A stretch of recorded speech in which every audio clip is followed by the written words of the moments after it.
సుమారు 2000 జనాభా కలిగిన పిఠాపురం పట్టణం జగ్గయ్య చెరువు కాలనీలో ప్రభుత్వ రేషన్ దుకాణం లేక ప్రజలు అనేక ఇబ్బందులు పడుతున్నారని, వెంటనే జగ్గయ్య చెరువు కాలనీలో రేషన్ దుకాణం ఏర్పాటు చేయాలని జగ్గయ్య చెరువు కాలనీ వాసులు పిఠాపురం తహసీల్దార్ గోపాలకృష్ణకు వినతి పత్రం అందజేశారు. ఈ సందర్భంగా జనసేన పార్టీ నాయకులు బాలిపల్లి రాంబాబు మీడియాతో మాట్లాడారు. ఈ కార్యక్రమంలో కౌన్సిలర్లు బండి రవి, కావడి పోసయ్య, శేఖర్, గాది కోటేశ్వరరావు, బాలు, కిషోర్ తదితరులు పాల్గొన్నారు. ఆల్రెడీ ఒక డ్రైవర్ కాలనీకి జగ్గయ్య చెరువుకి కూడా ఒక రేషన్ డిపోట్లు వచ్చినాయని చెప్పేసి తెలిసింది.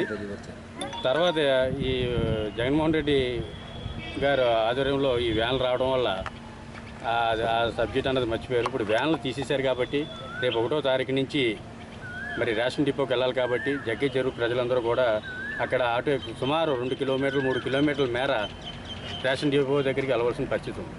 అందుకని మేము ఎంఆర్ఓ గారిని ఒకటే కోరుతున్నాం, త్వరగా రేపు 1వ తారీఖు నుంచే మాకు అక్కడ అందాక తాత్కాలికంగా ఒక రేషన్ షాప్ అన్న ఏర్పాటు చేసి ఎక్కువ టైము అంటే 15 రోజులు అంటే అక్కడ 2000 కార్డులు ఉన్నాయి కాబట్టి మాకు ఒక 3 వార్డులకి 3 రేషన్ షాపులు ఇవ్వాలని చెప్తున్నాం. ప్రస్తుతానికి అది కొద్దిగా టైం పడుతుంది కాబట్టి అందాక తాత్కాలికంగా ఏదో సెంటర్లో ఒక 15 రోజులు కాకుండా నెలల పాటు ఇచ్చే విధంగా కూడా కోరటం జరిగింది. మరి ఆయన ఎంఆర్ఓ గారు కూడా సానుకూలంగానే స్పందించారు.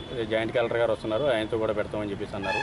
అలాగే మా జనసేన పార్టీ తరఫున కూడా మేము రేపు మా నాయకులు మంత్రివర్యులు మనోహర్ గారు కూడా వస్తున్నారు. ఆయనకి కూడా రేపు ఈ విషయం మీద ఆయనకు మెమోరాండం ఇచ్చి ఈ సమస్యని త్వరగా పరిష్కరించమని, ఏంటంటే ఆయన శాఖ కూడా పౌర సరఫరాల శాఖ కాబట్టి మాకు త్వరగా ఈ సమస్య తీరుతుందని జగ్గయ్య చెరువులు ప్రజలందరూ కూడా కొద్దిగా సంతోషిస్తారని చెప్పేసి మేము కోరుకుంటున్నాం.